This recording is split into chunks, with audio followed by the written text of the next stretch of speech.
Welcome to the JBs Powercast, where we talk about industry news, events, performance parts, trucks and accessories, shop talk, and we'll even do a little bench racing. The JBs Powercast starts now. Hey guys, thanks for tuning in this week. Corey, how are things going? Good. Yeah, they're going good. Hey, do you know what today is? Tell me. Today is the last day of school. Oh, really? Yeah. I know you didn't even notice. I mean, for me anyway, for my kids. It's the last day today, and it's like it's great. I mean, they haven't really been doing that much in the last week or so. I agree with that. But just to be able to say, no more online. nope, no more. It's done. Don't have to worry about it. Don't have to tell them what to do. Don't have to have the fight. It's a reason for celebration, I think. Tell me about it. Yeah. I'm getting ice cream on the way home. You better believe it. Not for them, for me. Yeah, well, yeah, we're the ones that struggled. Well, that's good to know. Yeah. I don't know. How about you? How's things? Good. Another week in the books. Totally. Weather's looking good. Absolutely. Track is open. Castro Raceway is open. It's all good things. Potentially going there tonight to watch some racing. And Nice. Yeah. Some Friday night street legals? You bet. Cool. Always sponsored by JBs. So we'll go out there and see how things go and see how the social distancing works in vehicles and stuff. But I think they have a good plan. And last week, they had over 100 cars. And Awesome. Yeah, so I think they're expecting a little more this time. But This is a good start to the season. Yeah, you bet. Cool. Finally a start to the season, right? Yeah. Well, better late than never. I couldn't agree more. Well, let's News jump this in. week? Yeah. With a couple of stories. Here's one. So Ford just this week revealed their all-new 2021 Mustang Mach 1. So Mach 1, obviously the last one would have been 2001 or so when it came out. Sure. So it's been, and that ran for a year or two, or maybe 3. I don't remember exactly, but it's been 17 odd some years since we've had a Mach 1. I've always liked the Mach 1 as a special edition of the Mustang. Yep. I've never been a huge, I like Mustangs. I've never been like a Mustang fan by any means, but I do like them. And the Mach 1 has always been one in particular that I've actually been pretty fond of. The previous one had the cool shaker hood. Do you remember that? Had the cutout in the hood. That's right. Yep. Thing looked super badass. Good buddy of mine, Josh, has a 2001 red Mach 1. Always loved that car. So they said, we're doing another one.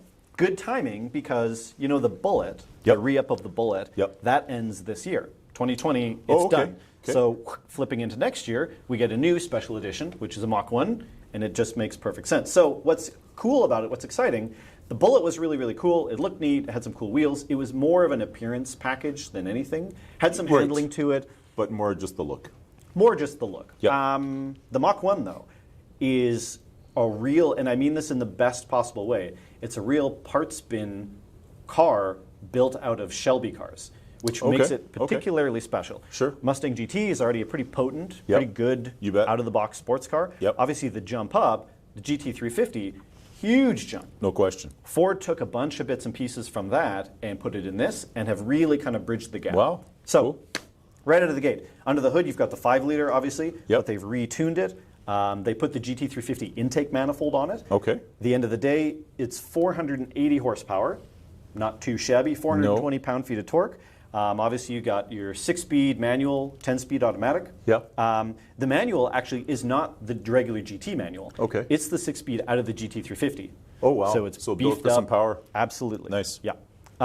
It also has because it's the same transmission, you get the rev matching and the downshifting that the GT350 has. Cool. Super duper cool. Yeah. They've gone crazy on cooling, so like the engine gets the big oil cooler from the GT350. The transmission has 2 coolers. They pulled the GT350. Oh, actually, they pulled the rear diff cooler out of the GT500. So they've really taken parts that are typically reserved for the super real big dollar, real big stuff, and they've just kind of put them on this. Chassis and aerodynamics obviously get some upgrade. It's got a cool rear diffuser that comes from the GT500 as well. Cool. So, and people are like, well, they didn't make any new parts for it. Man, in today's time and economy, if you're going to take proven parts from the proven cars that Ford has on the line, the pinnacle models, and you're going to introduce them into some more budget-friendly performance stuff, man, I don't see any reason to complain about that. Right?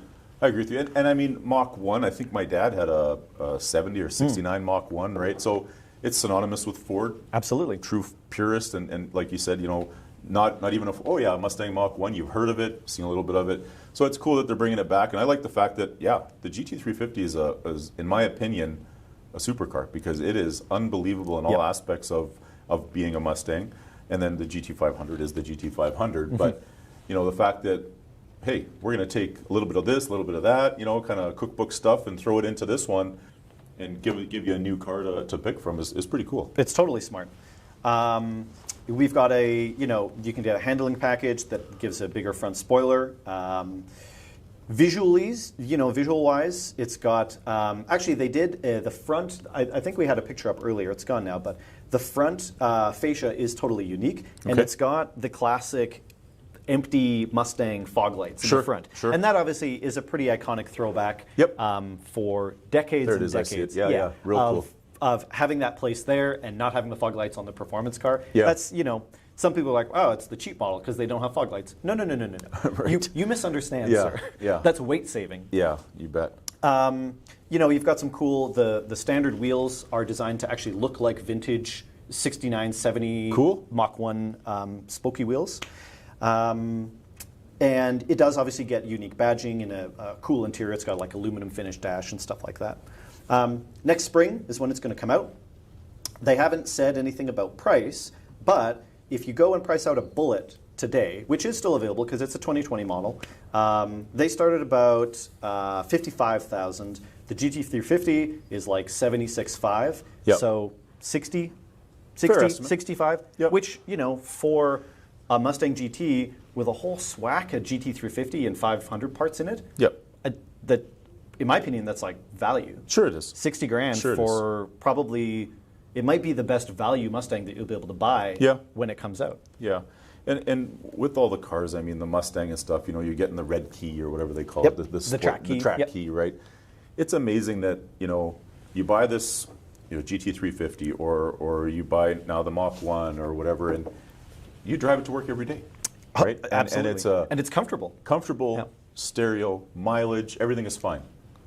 Friday night, hey, let's go to the street legal. Take this key with you, and you're probably going to run a 12-second or quicker pass just by changing the key. Absolutely. And you can have your AC on, you have the music on, everything is the coolest parts about a car and being able to enjoy it, and then drive it back home and park it and go to work the next day if you have to work on Saturday. Right? Yeah, just drive it home, put it in the garage. You don't have to cool down or do any tear down or anything. No. Just good night. Good night. Exhaust works, intake works.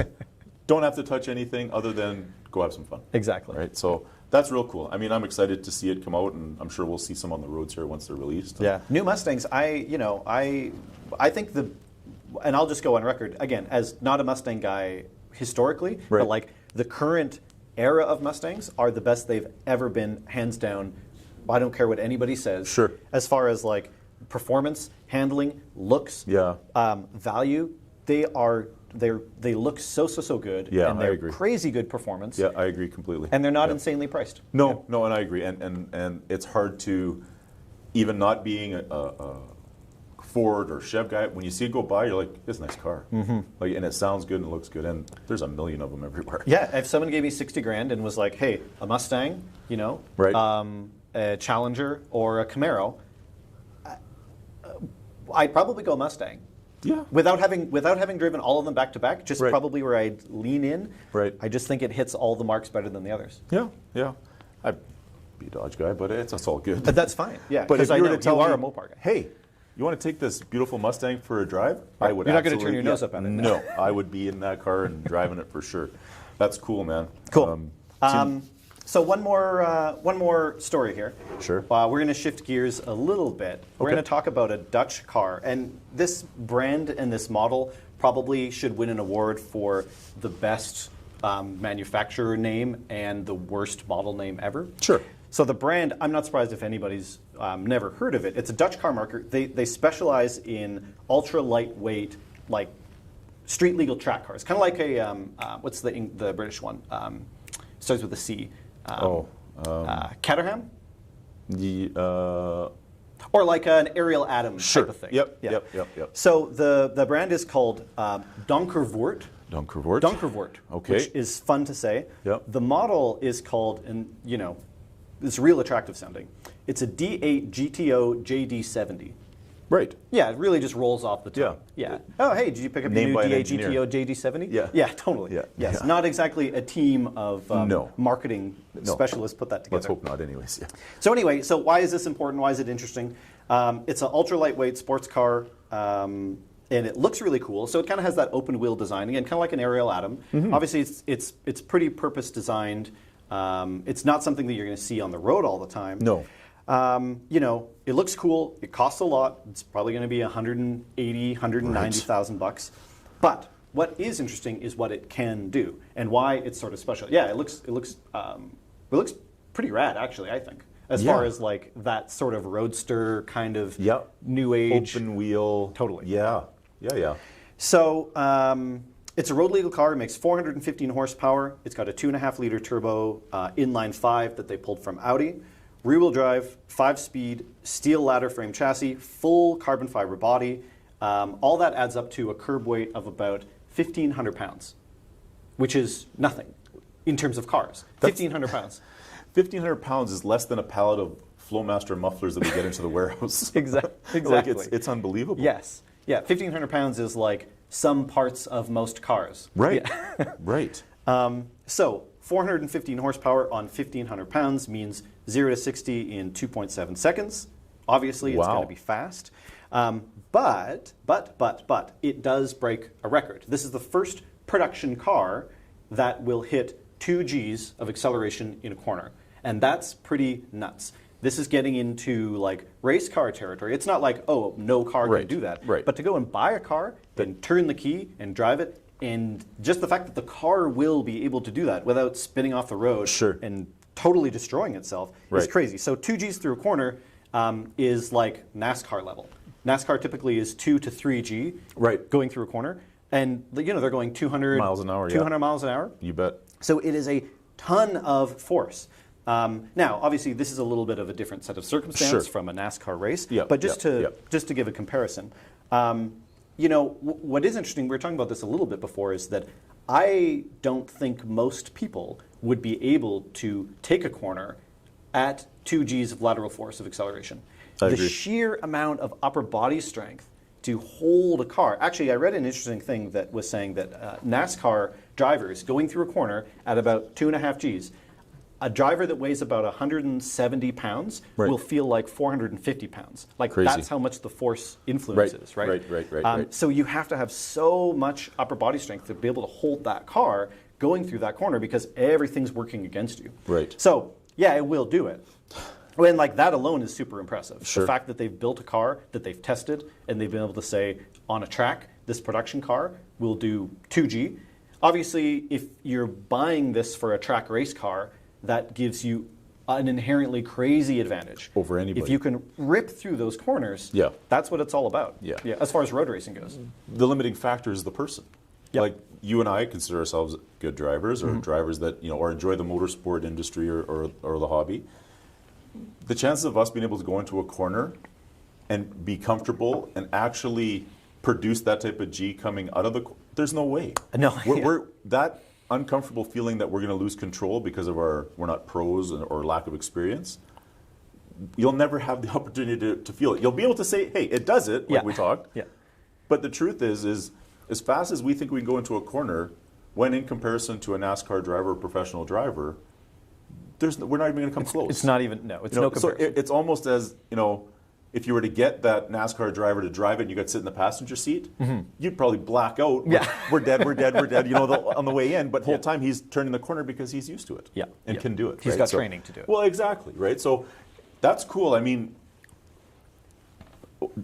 we have a price on it? Like, did they say? Yeah, like $184,000. Oh, well. Chalk that up to one of the ones we're going to get, Corey. Yeah, absolutely. Yeah. And they're not going to make many. It's a pretty niche car. Sure. But it holds the title of they can now say we made a production car. It's street legal, and it will do 2G in a corner. And that alone is as a feat of engineering for them to do that and not be a race car that's stripped down and requires this and that. That alone is impressive. Yeah. We'll probably be on Jay Leno's garage at some point to go to a future because I mean those are the guys that are going to own it and shelf it and look at it, right? Yes. I mean, but yeah, definitely cool that street-driven car capable street-driven car can do Can actually exactly what do a race that. car Yeah. does, right? That's without pretty crashing. wild. That's pretty wild. Yeah, I'm not a fan of the name either. Yeah, Donkervoort sounds like a sandwich you'd get somewhere, right? Like, I'll have the number one Donkervoort, Yes, please. yeah. But hey, it goes to show you the innovation for the auto industry never stops. Totally. And there's what we're not thinking about somewhere else in the world. Somebody's thinking and saying, "Hey, I want to do this," and we're going to do it, right? Well, the way it always goes, if they did it, then someone's going to take the car and they're going to take it apart and they're going to say, "I see." Right. And eventually, it'll trickle down, and next thing you know, we'll be buying the new 2032 Toyota Camry that'll do 2G in a quarter. That's how that works, right? Well, sure. Yeah, if you could do 2G in a Camry, you're a legend. That would, yeah. Without the chassis ripping into. Yeah, or barrel rolling. Yeah. For miles. Anyway, those are the news stories that I wanted Great. to sort of share. So with our guest coming on, Yes. Clay Millican, we're excited to have him on. We thought we'd do some top fuel facts. Yeah. These are from Dr. Google. So if That's anybody's the best listening place. and they're incorrect, take it up with Google. That's right. Don't at me. Yeah, exactly. Google is the best at diagnosing illnesses, marital Everything, advice. really, yeah. I mean, there's nothing you can't, and it doesn't already know. As you type it in, it's like It's already filling it up for you. somebody's asked this. I'm not the only dummy in the world, right? So That's always a fun game. yeah. So, I mean, I think most of our viewers and our listeners have seen a top fuel car make a pass either in person or on video, and the spectacle's unbelievable. I hope they have. mean, Yeah. it's Seeing it in person is one thing I'll probably never get over. yeah, Every time I see it. It's interesting. So they make about 10,000 horsepower. Yeah. And that's all a mathematical equation because the dynos just can't handle it, and the engines only run for 8 seconds total or 15 seconds total from start to finish. So just some facts. So top fuel engine at full throttle can or will consume 11.2 gallons per second of fuel. That's 41 liters Per second. per second. So it's the same as a 747 jet of the same, at full throttle when they're taking off. But the jet produces 25% less power. Right? So big plane, yeah, fuel consumption kind of on the same boat, but you got somebody strapped into a seat here and doing a pass. The supercharger, we talked Ford Mustang, they probably make 600-700 horsepower. The Hellcats make 800, and oh my God, right? Yep. Well, with the engine spinning at 8,500 RPM on a top fuel, it takes about 900 horsepower just to turn the supercharger. So your average muscle car that we always talk about Couldn't even spin the blower. wouldn't spin it. 0.84 of a second to reach 100 miles an hour. 0.84. Right. Right.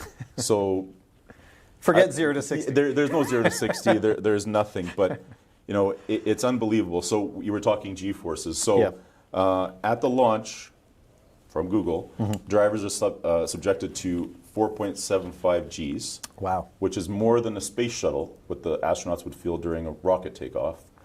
And at about 600 feet, it's about 8 Gs because they're at about 200 miles an hour. So there is nothing like it in the world that a person could understand or No, I was going to say fathom. like I can't even wrap my head around. I have no source of comparison to what that would be like. Well, and you'd have to think, without years of practice and getting your license and pass after pass Training after and pass, training and training and the training. average person would probably pass out under that type of G-force. 100% they would. People pass out from drifting. Right. Yeah. Right. So Which is yeah, like yeah. 1 1/4 G. Yeah, at 50 miles an hour. Yes. Right? Not 300 miles an hour Yeah. in the course of 3.5 seconds. Yeah. Insane. So another interesting fact that I found was that, so they run 2 Magneto spark plug systems, so it's 2 plugs per cylinder. At half track, there is no spark plug left. Gone. It is completely gone. Yeah. So the exhaust valve on the engine is about 1,400 degrees. So technically the motor is dieseling at about half track. So the heat produced from the exhaust valve is causing the combustion, and it's running. So the only way to turn off a top fuel engine is to cut the fuel. Right. There's no ignition just turn keep going, off. no. Otherwise, it'll continue to run as long as there's fuel, and it'll go. So you'll see that right at the end of the pass, all of a sudden everything cuts out is because the guys cut the fuel source off completely. And if the fuel source, heaven forbid, doesn't cut off, that engine won't stop. Like there's no turning it off, right? So scary, Little but I mean, you think at 1400 degrees on an exhaust valve, the valves in the cars that we talk about would be melted into nothing at that temperature. Yeah, no, it would be so. Yeah. So, I mean, not for the faint of heart. Seismologists did a I don't know what they call it, like a reading. Sure, yeah. So 2 top fuel dragsters on the line, launched side by side, came in at 2.3 on the Richter scale. I believe that fully. Absolutely.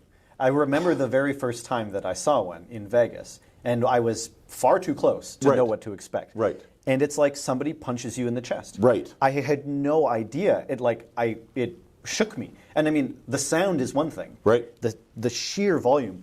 But the force produced from them launching is unbelievable. It's just like somebody two fists you right in the chest. I couldn't believe it. But just the fact that it registers on the Richter scale for earthquake. At all. Yeah. Right? Yeah, it's not big. I mean, it's not something that's going to bring a building down. But I guarantee you, if there's a building in the area, the windows are going in and out from the energy produced off of these things. So I thought it was pretty cool. The rear wing that you see on the top fuels, they generate about 12,000 pounds of downforce at about 325 miles an hour, which 12,000 pounds of downforce. Yeah, like and then the exhaust themselves, the way they're pointed up and slate to the back, they'll produce like 800 pounds of downforce. Really? That's interesting. Right? So, you wonder why it doesn't take off like a space shuttle. Well, aerodynamics and engineering, they have it figured out that the faster it goes, the harder it's pushed down to the ground, which is the only reason that you don't see one just take off up into the sky. Because otherwise it would. Yeah, without a doubt. Yeah.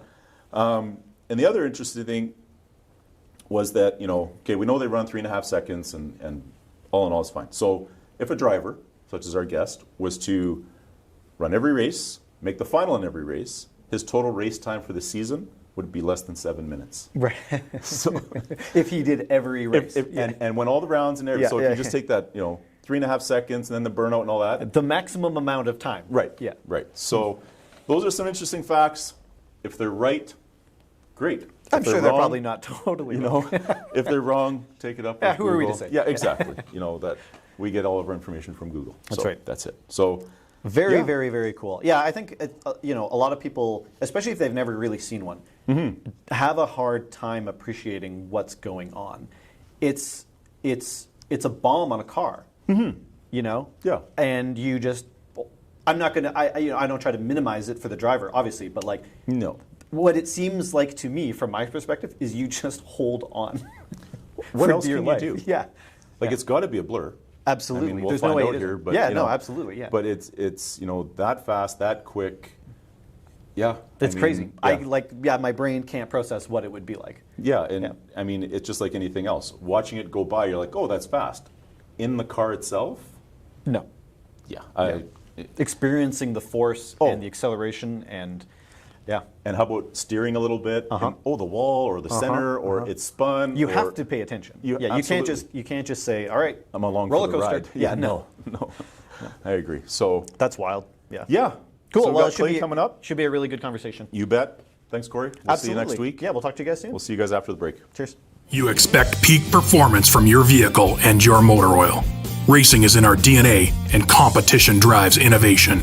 So whether you need a break-in oil, street performance or hot rod oil, a diesel oil, or a competition race oil, Driven has you covered. Providing innovations in lubrication technology, that's Driven. Shop the largest Canadian inventory of Driven racing oils at JBs Power Center in Edmonton and Calgary at the guaranteed lowest prices. Or shop online at jbspowercenter.com. How do you know you're looking at a serious street machine? It's rolling on Mickey Thompson tires.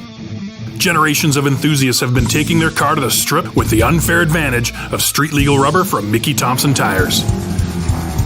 Get amazing performance on the street or at the track with the world's fastest street radials, available at JB's Power Center and jbspowercenter.com.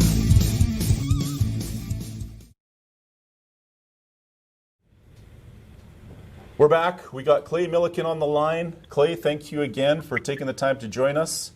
We're excited. You have a lot of fans up here in Canada. Thanks again. Man, I'm glad to be here. I'll tell you what, I missed coming up there racing, back when we did the IHRA races. loved coming up there. The fans there are definitely tuned into the drag racing scene and absolutely love it. Miss it, but I'm certainly glad to be on the show with you guys today. Thanks again. So let's get right into it. So tell us about growing up in small town USA. I mean, it's something to be said that when a person grows up in a small town and they and stay there, that they're proud of who they are and their upbringing. So tell us a little bit about home and what's kept you there over the years. Well, I got to tell you, I'm definitely a guy who has traveled the world, but for me, there is no place like Drummond's, Tennessee. I mean, I have never moved other than when I got married, I moved. And I lived in a little bitty house that originally was my grandmother's, and lived there for 17 years. And finally, it's like, okay, this racing thing's going to be okay, and we'll kind of keep the bills paid. And I built a new house that's about a quarter mile from from my grandmother's house. This is home, and you never say never, but I never plan on moving from here. It's just. It is my comfort spot. Sure. I basically know, everybody here. It is growing, but this is home for me. And it's just one of those things that for as much traveling as I do, it is just like, hopping in a comfortable bed and knowing that this is where you grew up is just hard to replace that. Oh, that's great to hear. And I mean, it's a part of you, and prior to getting you on the program here, obviously, we're fans of yours, but we read up, and it's great to see that you're proud of where you came from, and you're proud of the family values that you have, and it's good to hear that even as a professional, home is still home for you. No doubt about it. Like I say, it's just one of those things that I've never been. A lot of kids and you've grown up with. It was like, man, I can't wait to get out of school and get out of the house and, move to the big city. For as big a country boy as I am, I'm not a hunter or a fisherman, which there's the majority of all my friends, they are. But, sure. For me, it's all about going fast and motors and cars and anything that runs. I mean, I'm interested in all kinds of things. It's got a motor on it. But, awesome. The country boy side of me, I did not gravitate towards the hunting and fishing, mainly because I can't be still and I can't be quiet, so that kind of put me out on that. That's great. So I guess the first question, Clay, is how'd you get your start in drag racing? Well, basically, my daddy, he drag raced back in the 50s, and I don't remember that, but my grandfather started a little bitty country grocery store, and my parents ran it forever and ever, and so that's where I was essentially every day. But I heard about it. It's like your daddy's car, this, that, and he took me to anything and everything that you can imagine, motorsports wise. But I just loved drag racing. It was something about it. At one point, he took me to Lakeland Dragway, which is near Memphis, Tennessee, and I saw Big Daddy Don Garlett's doing a match race. Cool. And the first time I saw a Top Fuel car, I was like, oh, wow, this is incredible. And absolutely didn't know how, if it was even possible, but, it just become my dream. Like, oh, I want to do that. I want to be able to go fast. And, started going bracket racing when I was 15 years old, and eventually made my way into a rear engine dragster. And I was not a very good bracket racer, mainly for the fact that I could not leave my car alone. Bracket racing is all about being consistent. I was pretty good on the tree, but my car was never that consistent because I was constantly working on it. It was like pick up another 100th, make it pick up a 10th, whatever. Right. Whatever it was, but, I eventually got the opportunity, just, right place, right time, became friends with a guy named Raymond King, who was the vice president of TCI, which is now owned by Comp Cams. Yep. And and this is going way back, but TCI was actually purchased by the Felpro Gasket Company, and through Raymond, I met a young man named Peter Lehman, and Peter had never even been to a drag race, but we became friends, and somehow, some way, he decided that he was going to buy a Top Fuel car, you know, and I got my opportunity, and that's been over 20 years ago. It's crazy that I've done this for a living for that amount of time, but here we are. You know, it's still rolling right along. That's great. So through the years, I guess what kind of car did your father race, and did you have a favorite car as you went through before you got into the rear engine dragster? I have always been a Mopar guy. My daddy was best known for a 55 Chevrolet is what he raced, but for whatever reason, I became attracted to the Mopar stuff, and that's what I always drag raced. You know, it was initially the very first car I ever took to the drag strip was a '69 Dodge Charger that turned into a '70 Barracuda that turned into a '72 Duster. You know, each car going progressively a little faster, and eventually it was a rear engine dragster, and from there it's been pretty much dragsters ever since. I mean, right. On the very rare occasion I have hopped into a different car here and there, but it has been very, very rare, very, very few that were not dragsters. Right. And I love all kinds of cars. I mean, but dragsters for me, my family didn't have a lot of money, but so it was just simply the easiest way to go fast. Back to that bracket racing thing, it's just easier to make a dragster go fast because they're so light, and when you don't have a lot of money, that's the way to go fast. Right. And that's I mean, it's cool. I mean, you have myself and Sean Landsman, we're definitely Mopar guys, so we love hearing the fact that you're a Mopar guy as well, but we'll rub that in everybody's face a little later. And I'll go ahead. Go ahead and throw in there for all the people listening that whether you like it or not, every nitro powered car on the NHRA circuit, and I don't care what it says on their name badge, right. It is based on the 426 Chrysler Hemi. And yes, there may be a part number from some other manufacturer, but I can tell you it is still based on a 426 Chrysler Hemi. The engine in our car right now, in our Top Fuel dragster, you can go to the Parts Plus store and buy rod bearings and main bearings for a 69 426 Hemi, and they will fit right in that Top Fuel car. Cool. That is so cool. So there you go for all those people that aren't Mopar fans. The quickest and fastest cars on the planet are Mopars. That's beautiful, and I hope everybody knows they heard it here right from you first that, hey, when in doubt, it always has to be a Hemi. That's exactly. Yeah, exactly. So with the dragster, what class were you running prior to you getting the opportunity that you said to go pro?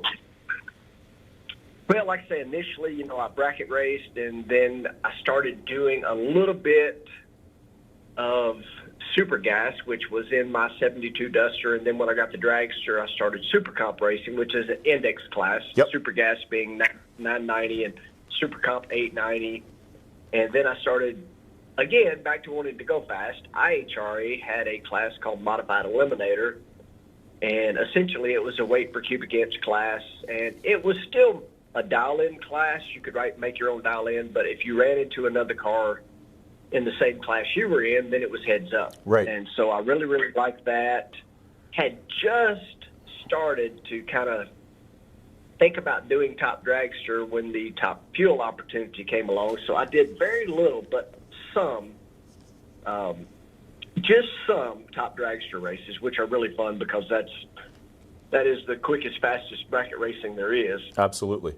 But yeah, that's a lot of fun. And basically all of the stuff towards the tail end of my sportsman career was done with a Mopar with B1 heads on it, basically kind of 440 base stuff with B1 Chrysler heads on it. And I'm trying to remember, I ran some high sixes with that car in the quarter mile, and it ran good. I missed getting to do that stuff. I held on to my last Sportsman dragster for a long time, but eventually sold it because it's just like I'm not home enough to ever go run it. Right. Right.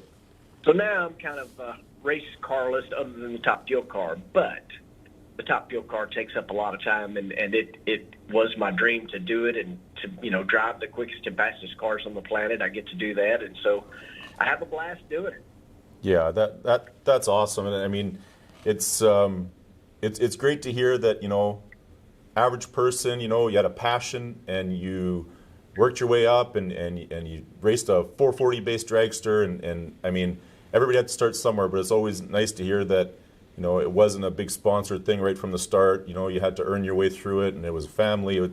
That's great to hear. Really great to hear. Let's talk about the time competing in the IHRA, and kind of give us a run through. You dominated. You rose up right away, and you dominated through the years. Tell us a little bit about the time with the IHRA. Well, I mean, it was again Peter Lehman who gave me the opportunity to get going, and IHRA, when we were getting ready to start Top Fuel racing, had changed the rules on the amount of nitro percentage you could run. We talked with several different crew chiefs, and Mike Clover was available, and a lot of the crew chiefs out there, their tune-up is based around having worked with, another crew chief. They became, the car chief. They kind of learned what this guy was doing. The majority of everybody out there is tune-ups based on someone else's tune-up, and yes, they eventually kind of make their own spin off of that. But Mike, he had kind of done his own thing. He certainly got a lot of learning from Don the Snake Prudhomme, and so Peter Lehman hired Mike Clover. Initially, it was just me and my friends, and really, the first year nobody was getting paid, and I mean, I quit my full-time job, and it's like, we're doing this, and that's what we did. And Mike took a group of guys that knew how to go bracket racing and do a little IHRA modified racing, but Peter is a very, very smart businessman. Like I say, he went to Northwestern. He was preparing himself his whole life to run the Felpro Gasket Corporation, and the family eventually sold that. And so that's kind of where this opportunity came up. Peter's like, okay, I spent my entire life thinking I was going to run this Felpro Gasket company, but what am I going to do? So in college, he wrote a business plan of how to go drag racing for a living, and he kind of followed that right along. And when he bought the equipment, it was one of those things that we looked at. Again, we decided to hire Mike Clover. The IHRA typically ran 10 to 12 races in a year, and their payout had went up considerably, and the championship paid $200,000, and this was in 2000. The NHRA at that point was like 22 or 23 races, and their championship paid $200,000. Right. And so, and the race winnings were very comparable, and you only had to make 3 qualifying runs and 3 rounds of eliminations because it was an 8-car show. So, right. Business-wise, it made the most sense to go IHRA racing, and that's what we did. And I don't want to say we had instant success, but we did win a few races our first season. I actually won my very first Top Fuel race against Shirley Muldowney in Grand Bend, Ontario, Canada. I mean, It was just, a huge deal to even get the opportunity to race alongside Shirley, but to actually win it was crazy. And we went into the last race of the season with an opportunity to win the World Championship.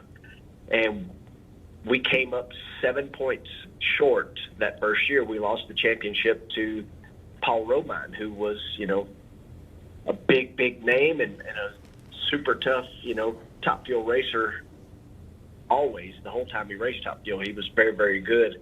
But we lost that championship by less than half a round of eliminations, and we actually had a DNQ at the very first race we ever went to. But starting that second season, Mike really had a handle on not only the tune-up, but he and my buddy that worked on the car, and it just became incredible. We went on a unbelievable run of 6 straight championships. We won, 50 national events.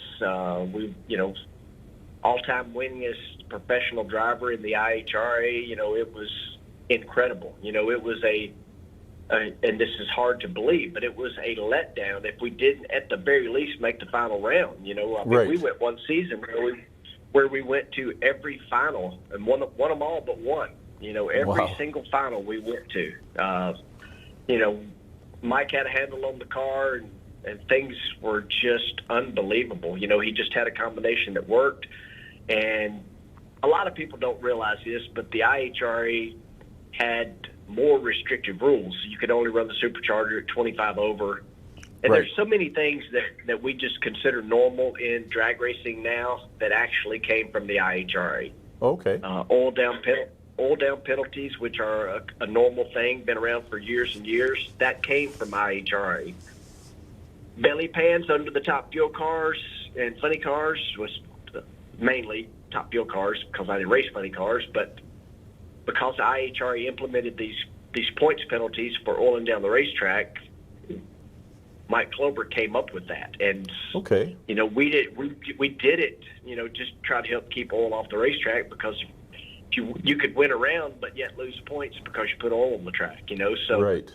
a lot of that comes from IHRA. Not to mention, a class that's just slightly popular called Pro Mod. That also, came from there, which Sure. was actually born out of the top sportsman class. But, it was just an amazing time, for me and Mike Klober and all the guys that worked on that car. It was an incredible run through, those 6 years. So I actually raced in the IHRA series in Top Fuel for 7 years and finished second my first year, and then 6 straight world championships. It was just an incredible run.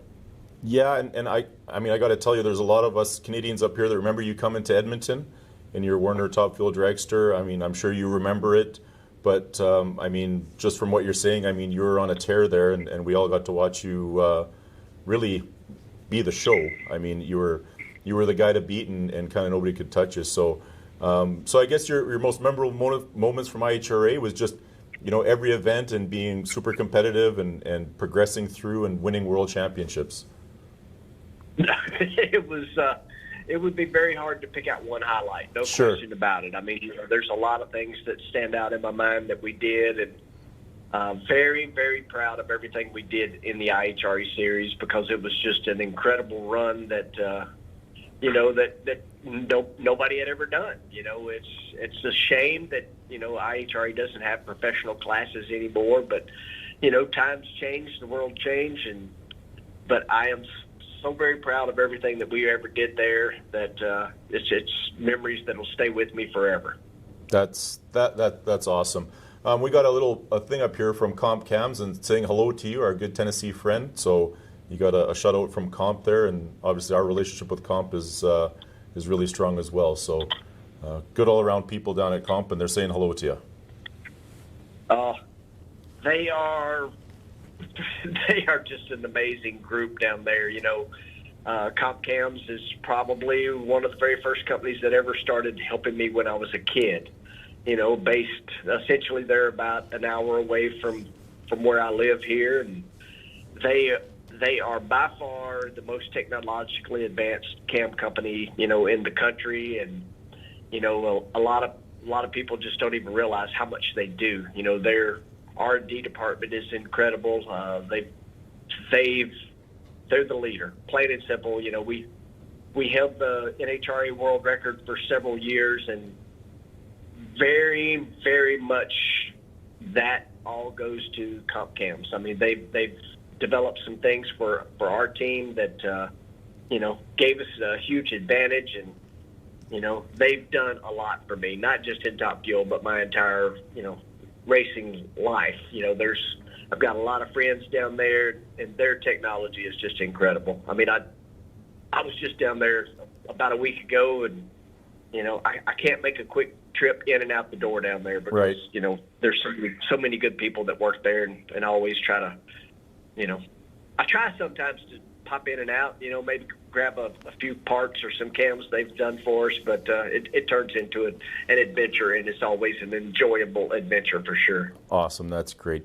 So moving on to NHRA, so what were the challenges when you made the switch from IHRA or coming from IHRA into NHRA, if there was any? Well, I mean, I get this question a lot, how were you so dominant in IHRA and you've, took so long to win in the NHRA? Well, my answer to that can vary a lot, but the biggest thing was when we were so dominant in IHRA, Werner Enterprises, who was our sponsor, that was where we were paid to race. So our focus was on the IHRA. And we would go and do some NHRA races, but we basically handicapped ourselves. And what I mean by that is we maintained the required weight of the car, the 25% on the supercharger overdrive. We didn't vary from that because our job, we were paid by Werner, was to race the IHRA. So we looked at the NHRA races that we went to as, an opportunity to run the car and take care of the sponsorship that we had for those races, because some of the races we would always have Werner on the car, but a lot of those races we had the 104 octane brand on the car. Right. But knowing all the time that our focus is to continue winning in the IHRA, but a lot of people don't even remember that, and I'm horrible with statistics and what years and the things I've done, but we went to 4 consecutive final rounds at NHRA races. We didn't win any of them, but there was a lot of cars that raced there full time that didn't make 4 finals in a season. We did it 4 races in a row while handicapping ourselves with staying with the IHRA rules. But, when I made the swap full time, and you move from that 10 to 12 race IHRA season to now trying to do, now it's 24 races in a year, but it was basically, Werner had left, they went away at the end of 2006, essentially when diesel fuel went crazy. Right. And our budget level for money spent per race, has never been to where those factory teams are. And when I say a factory team, I'm referring obviously to the Connie Collettas and the Schumacher team, sure, and the Force team. Yep. I look at them, put it in motocross terms, like, the factories. That's what the factory teams have the budget and the R&D necessary to be the best there is. And so, we never had that. It was, try to do our best to do the best we can, and we had success, just not race wins. Right. Tons of number one qualifiers, lots of final rounds. I mean, it's just unbelievable that as many NHRA races as I did, it took 254 starts before I got that first NHRA win, which, by the way, I guess you would call it the 3-year anniversary of that was yesterday. Oh, wow. Yeah, it's just strange coincidence. That's what I'm talking about it. But, the time was not right. It was not meant for me to win a race until I won that race on Father's Day, in Bristol, my home state. Sure. Having lost my son, and to win on Father's Day, that was just how it was meant to be, and I truly believe that. And I went on and won a couple more since that time, but, I truly believe it was supposed to take that long, and it was supposed to be, that big a race win on that day at that racetrack. But, I mean, NHRA is hard. It's just so many races. There's, so many well-funded teams, and, we work hard to do it with, out that factory type, back to the motocross thing, without that factory type backing. Sure.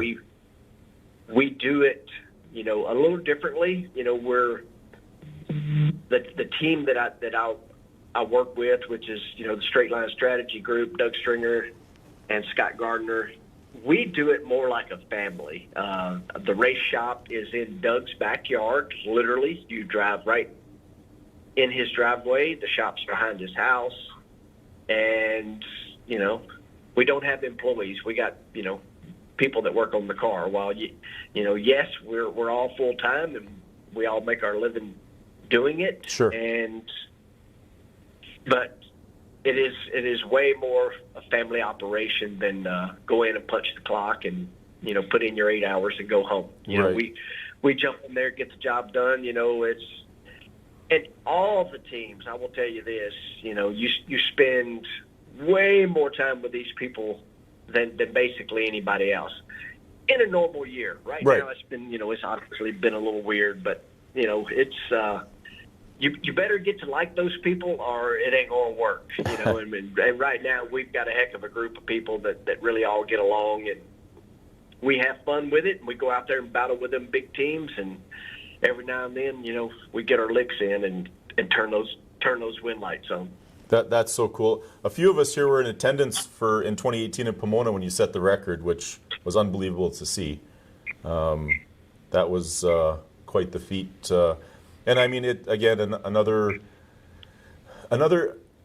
feel-good moment, I guess, if you want to call it, that, you talk about family and you talk about guys that are just committed to working together and driving for the same passion of motorsport. It just happens to be Top Fuel, but, you spend lots of time with them and there's no employees. It's just family and friends working together to enjoy life and enjoy time. Oh, 100%. We once the season's going and everything's kind of normal, we do everything together. I mean, my wife and I, this is our full-time job. This is all we do. This is how we keep the lights on. The guys that work on the car, it's the same way. This is what we do. And so we go out there and just do our dangest to take the parts and pieces we have, and it gives us the opportunity to race against those guys that, have basically some of them unlimited budgets, and for sure, it's fun to beat them. It's really fun to beat them. Yeah, I mean, why wouldn't it be? I mean, the hard work, the sweat, the tears, the drive, and everything to get that accomplishment of beating, like you said, somebody with an unlimited budget it's got to feel great. Oh, it really does, and I want to go back to, talking about the run at Pomona, which was huge. We reset our own record. That run, the driver actually stepped off the throttle at 940 feet. While, yes, it was the quickest run in history, I think, again, I'm horrible with numbers. I think it was 3.28. Mm-hmm. But what I do remember about it was only, and of course it's kind of funny to say that, only 322 miles an hour because I shut it off 60 feet early. Was it going to go 61? Probably not. Right. But would it have went, 62.0, with over 330? Absolutely. Right. And it was very cool. I had mentioned comp cams had a lot to do with that. They had done some cam work for us, and we started really testing it out, and we had set the record the season before at St. Louis, and we continued working with Billy Godbolt at comp and all the guys down there, and we're able to go out there and pick it up again. I mean, I was tuned in listening to you guys talking about the early numbers on these cars. That run, it covered the first 60 feet in 0.809. Wow. It went 60 feet in, 0.809. I mean, it's just unbelievable. Yeah. To the 8th mile in 2.89 seconds, which still hasn't been eclipsed. I don't have the record now by just a few thousandths of a second, but 2.89 seconds at 660 feet is just absolutely crazy. The rate that these cars can accelerate is just incredible. You never get tired of doing that. The Right. rush is unbelievable. Well, I mean, and we talked about it prior to you coming on here just on this show, but, all of us that are passionate about NHRA and love the sport and follow the sport a little bit and all that, we can't fathom the experience. And I mean, I don't think any of us would blame you for just so happening to lift your foot 60 feet before the 1,000-foot mark. But I mean, I don't understand, in all fairness, I don't understand how you comprehend anything at that G-force and that speed. It's beyond me. So hopefully, again, you'll have the opportunity to break the record. Your own record. Yes, absolutely. Absolutely. It's really strange that I can be in the water box and watch cars right in front of me, and it's like, holy moly, those things are fast, Right. and they just disappear instantly. But in the car, especially after you've made as many runs as I have, it is amazing how much you can see and what your brain can take in. It's just incredible. I hope nobody's out there had a car wreck, but if you've ever been in a car crash and you kept your eyes open, everything is a little slower. If you see a car crash, you're driving down the highway, you see somebody have it wrecked, you're like, man, wow, did you see that? It happens so fast. But when you're in that wreck, it slows down. And I always say, that's your brain taking care of your butt. It's that fight or flight. It's that fight or flight thing. It's Sure. what it is. And Sure. And so it slows it down. Now, the first few hundred runs you make in these things is just like, holy moly, this thing's so fast, and maybe you're not absorbing all that because, your body and your brain are just not used to that kind of acceleration. But as in anything, the more you do it, the more comfortable you get with it, and it does not become normal, Right. but it kind of does. These things will always surprise you and continue to surprise you and do different things, but it is the ultimate roller coaster ride. No two ways about it. That's awesome. So we have a question here, but I want to get into our kind of the next segment here, and then we'll ask the question. But on a typical race day or weekend, what does it look like for you? I mean, I know, and I appreciate the understanding that there's big dollar teams and everybody's got a paid job, but for yourself and your family and your wife and everybody, what does it look like? I mean, getting there, getting set up is one thing, but in between rounds, do you have involvement on working on the car, or are you just preparing for the next round, or tell us what that looks like? Well, I mean, back in the IHRA days, I had a normal position on the car.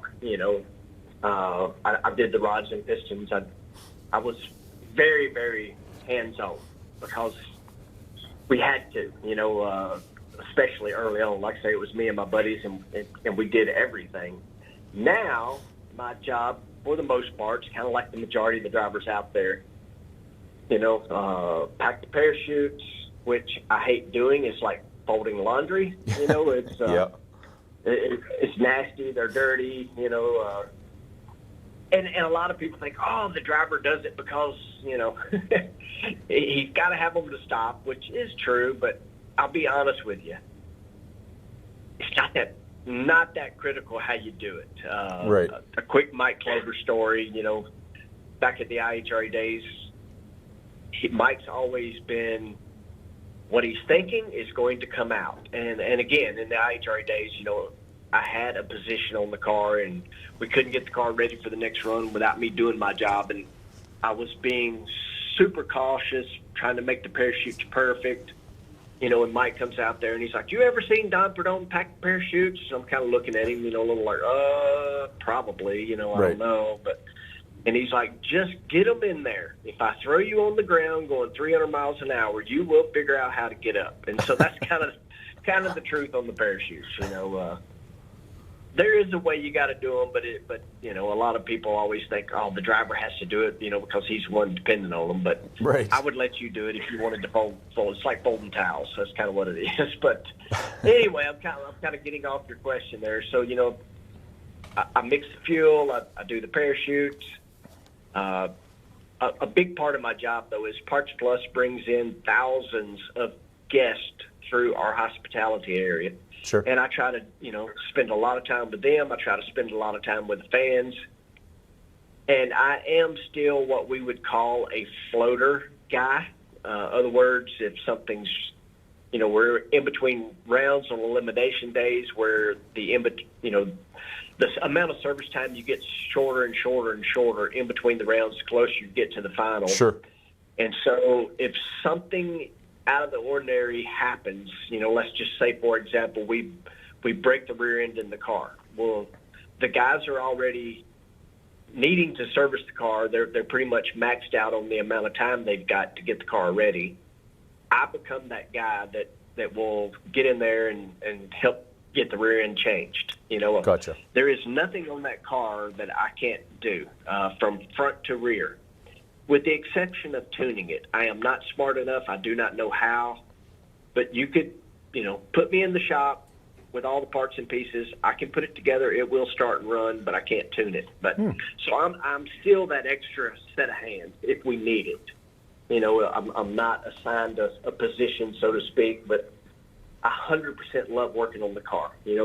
I'm a car guy. I like working on cars. I don't care about working on new ones, I'll tell you that. But race cars, give me a set of wrenches, I'm good to go. I love it. I absolutely love it. I mean, perfect prime example, not part of your question, but perfect example. I've spent the last 2 days at a racetrack in Mississippi with Jeff Lutz, helping him with his brand new GTO that he's, getting ready to run on the Street Outlaws No Prep Kings. Cool. I like working on race cars. I didn't go down there to drive it. I went down there to help. So that's awesome. If necessary, I could jump in there, whatever we got going. There's always something that will come up out of the ordinary that needs to be done, and I can help. That's great. That's awesome. And I'll get the question here from one of our viewers and our listeners here. How many runs do you get on a set of connecting rods and a crank? Crankshaft, typically you get between 8 to 10 runs, and that's obviously if you don't spin a bearing or something like that. But if you have, no bearing problems, typically 8 to 10 runs. A connecting rod, I'm going to say on average, a team like ours will, you don't really always want to, but up to about 15 runs on a connecting rod. But that, again, is very much like what I just said about rod bearings. You could put a brand new rod in there, and if you smoke the bearing out of it, it's a good chance you hurt the rod. Right. Rods are something that, we put rods and pistons in every run, but those rods and pistons that come out get put away, and that's what the team does during the week. We will measure, check. We've got, special tools for measuring connecting rods. It's crazy, but the rods in these things, they are aluminum rods. They're very beefy. They're pretty heavy. But every single run, the connecting rod will get shorter. And once it reaches, if it never forks the big end of the rod, the rod cap doesn't fork, doesn't get wider, and the cap doesn't fit on correctly. If that doesn't happen and you can keep running the rod, it is getting shorter every run. The cylinder pressure is so great in these cars that it shortens the rod. And so what we call the rack guy, because you put a rack of pistons in the car, so what the rack guy has to do is continually check those rods, and those rods may not go back into the same rack because he needs to marry them. Let's say the rod is 3 thousandths shorter than it was brand new. Right. He needs to marry that rod with 7 others that are also 3 thousandths short. Right. Because if not, it changes the compression. But now, granted, you put a set of pistons in the thing, and they're all 3 thousandths short. You have to relay that information to Mike Clover, our crew chief, so that he can make a head gasket adjustment to maintain the compression ratio on the car. So, it's a lot more to it than just like, poke a set of rod bearings in the rod, stick it back in there. You got to measure the big end, the small end, how much shorter is it? So there's a lot goes into that. And I'll go ahead and answer one more question that is kind of connected to that, and is pistons. Pistons, we don't keep a run number on. Like we know how many runs each rod's made. We stamp them, and we know that. Pistons will tell you it's time to change me. We check for sink in the center. We've got a tool that sits right on top of the piston, and if they get a little lean, they'll start drooping in the center a little bit, and so they'll tell you, the rings will tighten up, and you can feel that, so pistons will let you know when it's time to change them without actually keeping a run record on them. But pistons are pretty tough in these things. If you start getting into a scuffing issue where you're scuffing the skirts on them, Right. that can be a little tricky to figure out why it's doing that. But, you pull a rack of pistons out and she's scuffed, she ain't going back in. It's pretty simple. Yeah. Well, I mean, learn something new every day, right? But, yeah, I would have never guessed that, the rod, shrinks after every pass. But like you said, with the pressure that's on the parts, I mean, it only makes sense. Very, very cool. So I want to shift gears a little bit, Clay, and go on to tell us about the Doug Herbert Brakes program and how you've been involved with that, and kind of your thoughts on the program and how that program is going through what's happening now with COVID and stuff. But tell us about the Brakes program. Yeah, I mean, it's pretty crazy, but Doug Herbert and I were definitely not fans of each other.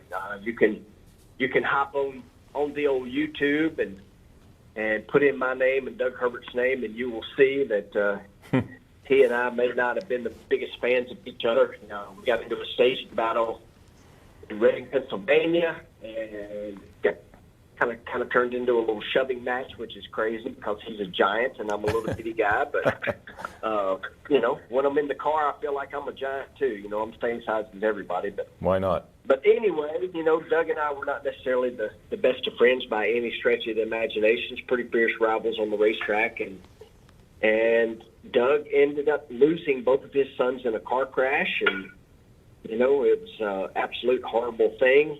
And he knew that he needed to do something to keep any other parents from going through, what he was going through. And so he started a program that is called Brakes, which means be responsible and keep everyone safe. And it is a free teenage driving school, defensive driving. And, a few years later, I ended up losing a son myself. And I had already been helping Doug a little bit with, fundraising. We did some public service announcements together, and it is just an amazing program. They've taught over 30,000 kids safer driving, and it is unbelievable if you kind of dig into it, which obviously this is what Doug Herbert does all the time. It's his full-time job now. Mm-hmm. But 90% of all teenagers are going to have a crash.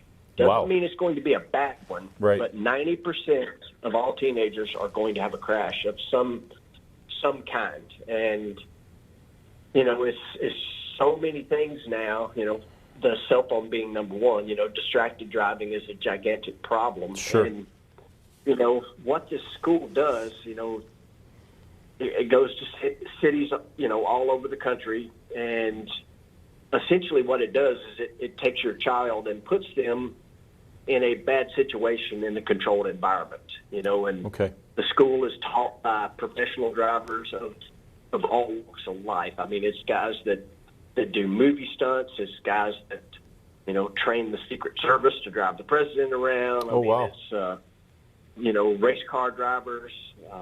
Not me and not Doug necessarily, but he brings in, some very highly qualified people. And, Brakes has their own training program for those guys. But it is an incredible program. We do it once a year in the Memphis area. It's been very, very successful. And Doug Herbert and his team, they do them nonstop. Now, it's been weird again this year. Everything about this year is weird. But sure. They did just get back going again. It's an amazing program. I mean, again, it's free.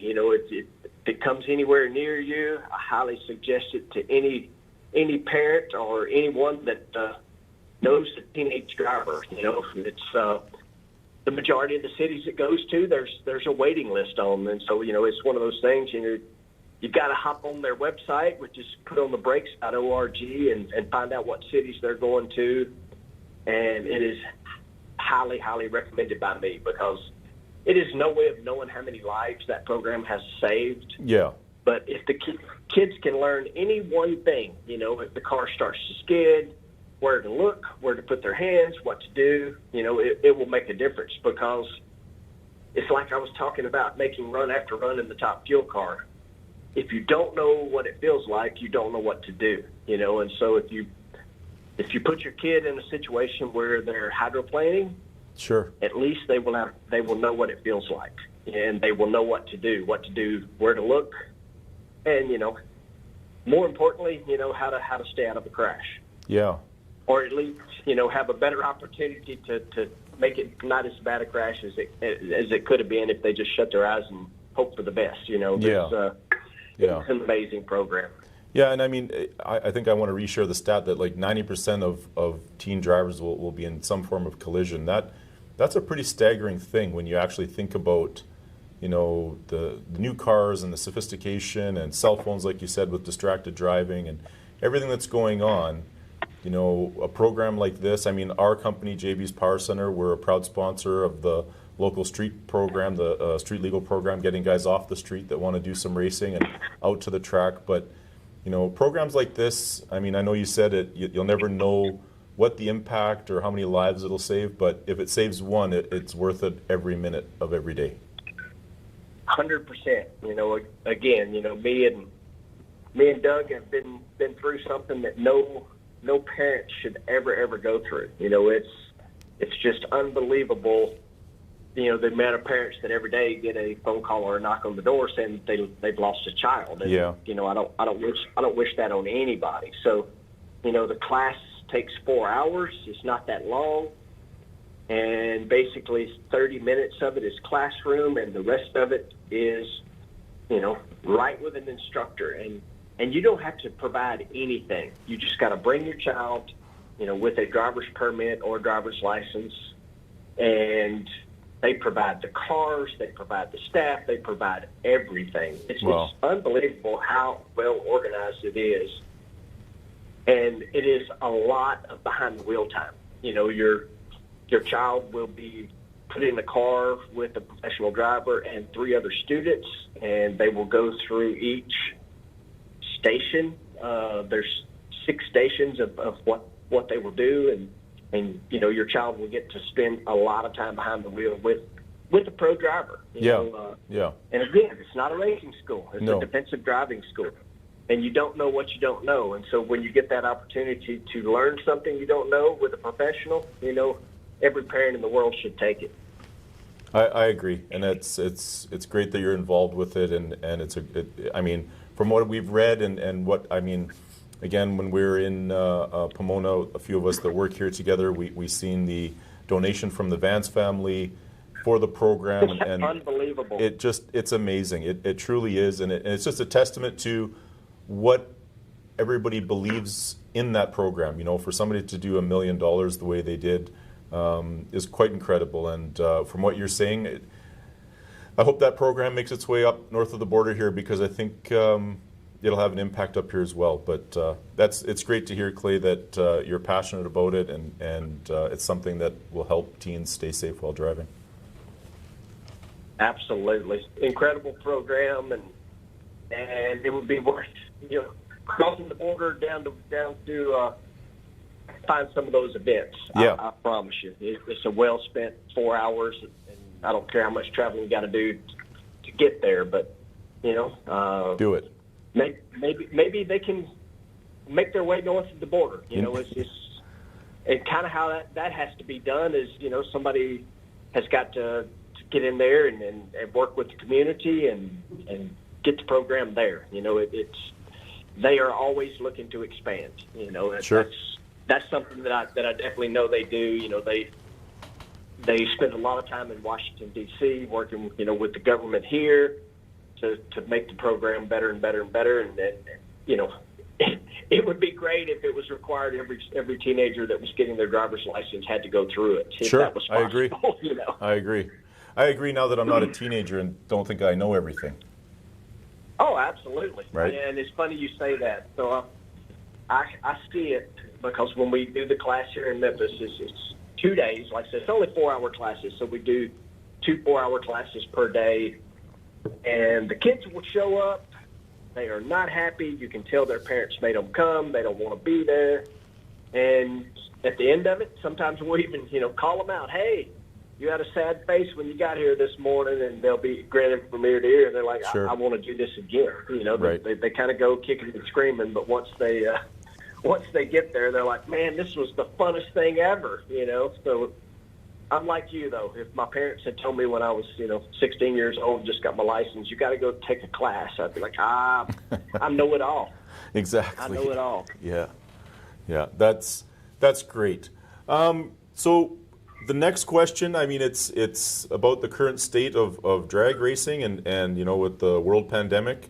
So what are your thoughts on the current state of where drag racing is at, and do you think this pandemic's going to have a lasting effect on the sport? I don't really know. I don't think anybody does. I think that, prior to this, that drag racing was probably in the best shape it's ever been. It's growing. It's the fastest growing motorsports there is, and I think people are ready to get out and go to events.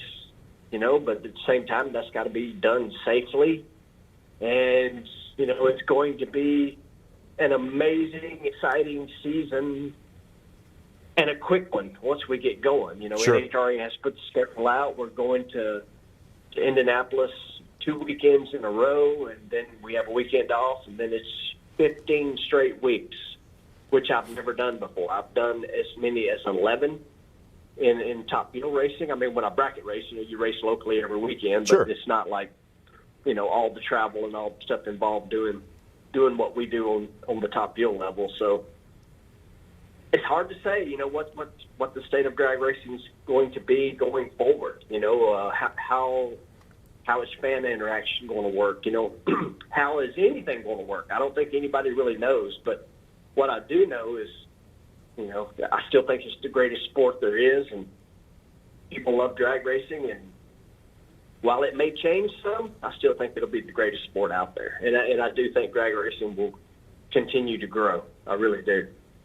I mean, it's not that I was hoping that was what you were going to say. I just think that,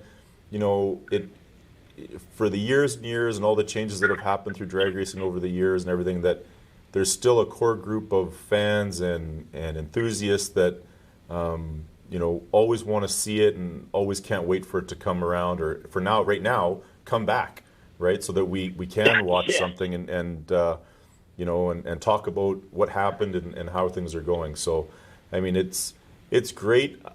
I had the pleasure with myself and Sean and some of the guys that work here. We got to go to Pomona this year and enjoy the race there. And again, when you were up here, we don't, when we have our Rocky Mountain Nationals, we get a few top fuel cars, maybe 3 or 4.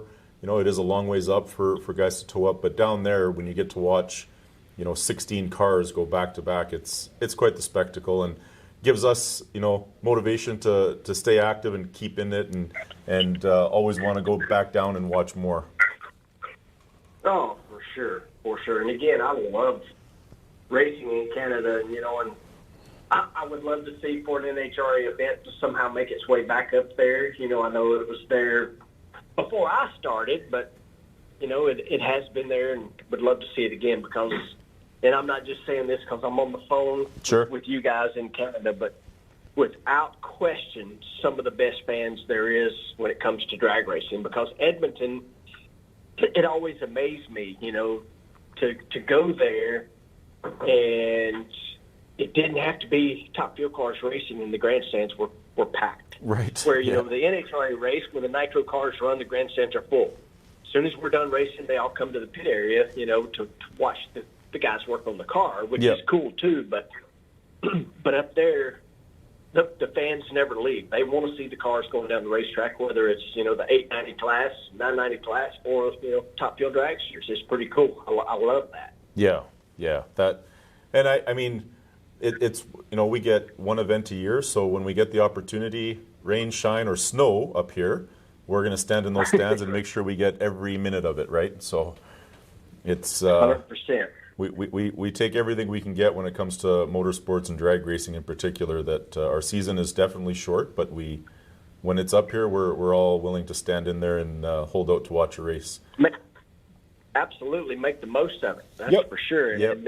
And I saw that every time that I came. You know, it's like the fans are into it, and it makes it fun for us. You know, I have a memory of making I don't remember the numbers, but a 450-something run and making my way into the grandstands and having a blast with all the fans up there. You know, it is a long ways, but I always made a joke with the guys working on the Werner car. You know, it's like, man, this is my favorite track to go to. And, of course, they've done drove for, 20, 30 hours. Yeah.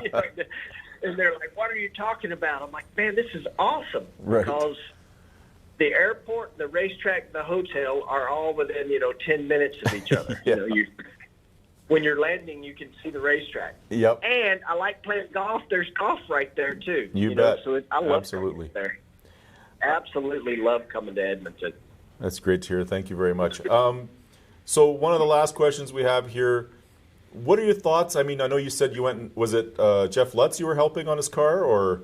Jeff is a good buddy. What do you think of those programs, Street Outlaws, and does it have a spot in the NHRA world, or do you think it's going to be on its own and continue to grow that way? I think in general, in just my opinion, that those shows and the things that we're seeing, I mean, now that everybody understands they're a closed environment and it's not street, but the no prep, but that's helped grow the sport. And but do you think that there's a collaboration down the road for something between NHRA and that type of those events and the guys that are running them? Well, I mean, I think, let me just back up. First of all, hands down, it has increased the popularity of drag racing, period. Right. Do I agree with street racing? 100% not. I just spent about 10 minutes talking about team safe driving. You bet. If there's a racetrack, that's where the kids should be. But hate to spoil it for anybody, but even if you go back to the very first season of Street Outlaws, that was done on a closed street with ambulances, with all that. You know, do those guys street race? Yeah, some of them do, and they really do. They have, and do I agree with that? No, I don't. But has it grown drag racing? 100%, because people that would have never known anything about drag racing, they know Murder Nova, they know Jeff Lutz, they've got into it, and sure. I think that is great for the sport of drag racing, because I think those kids are finding their way to the racetrack, 100%. Right. Will we see NHRA work with them? I think you've kind of already seen that a little bit, just in the fact that some events we've done, they've had some of the no-prep guys at the races. I know, like last year in Sonoma, California, they had a few no-prep cars there.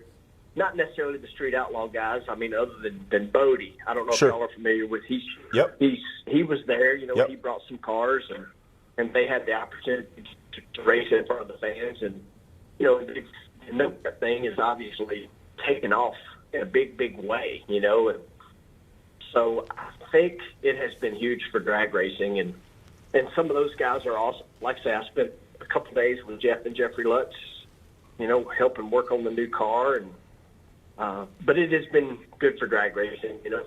I don't know, will them and NHRA team up? I don't know. I mean, but are they racing no prep teams at NHRA tracks now, having their own events? Yes. Are they having success? Huge. Yeah. And that is good for the tracks. I mean, and not only that, a lot of the little bitty tracks, the tracks that make drag racing what it is, and the small tracks all over the world, all over North America more than anything. But it gives the kids that watch the show a place to go and not do it on the street. And it's also extremely good for these small tracks. They can have those guys come in, do a match race, pack their grandstands, and keep their gates open. That's huge. We need every racetrack we can, and we need them to be successful. the street outlaw guys showing up, packing the grandstands, that helps that out. I agree, and you're right. I mean, that's why our owner and our company is involved with the street legal program here to get it off the streets. We agree you should never be racing on the streets. It's just too much risk, and you can never recover from from something that happens on the street in the middle of nowhere, as opposed to in a controlled environment on a racetrack.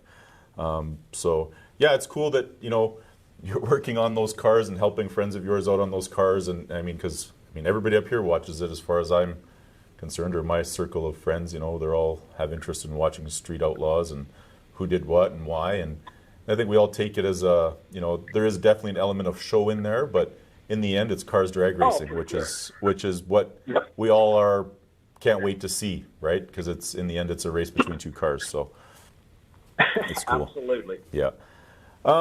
So Clay, thank you very much for taking the time and being a part of our show. We really appreciate it. Would you like to give, first of all, we'd like to know a way that we can follow you on social media. How can we do that? Well, it's all the social media platforms. Everything is just my name. Okay. Facebook, Instagram, Twitter. It's just my name. It's pretty easy. Okay. And I'm starting to do more and more, having fun doing some YouTube videos. You can go to YouTube, and that's my name there too. I figure that's just the easiest way for everybody to keep up with me. Sure. But all of it, 100%. The way I've been on this crazy ride for the last 20 years is certainly all the people that helped me, and we obviously talked about comp cams a lot. They've been a big part of it for years and years, and for the last 10 years, Parts Plus has been amazing, and absolutely love those guys, and they've involved me with so many other big companies that keep cars running up and down the road every day. Sure. we all use lots of parts, and not just for your race car, but for your street car and your trucks and everything else. And Parts Plus, like I said, they've been with me 10 years. That's a long time. Yeah. Long time. And thank goodness, keeps the bills paid, and can't do it without them. That's great, and it's a testament to who you are and who your sponsor is for the relationship lasting so long. So thank you very much, Clay. We wish you all the best in your pursuits of 2020, and hopefully more championships for you. We don't doubt you up here, that's for sure. Well, I sure appreciate it. Thank you guys for letting me come on. It was a blast. Thanks again, Clay. All right, guys. Talk to you soon. Thanks. So that's our show for this week. Thanks for tuning in. See you next week. Thanks for tuning in to JB's Powercast. Check out jbspowercenter.com for the latest updates. You can find the JBs Powercast at jbspowercenter.com, YouTube, and Facebook. Don't forget to like, follow, and subscribe. JBs Powercast is a JBs Power Center production and is produced by Stephen MD and Sean Lansman.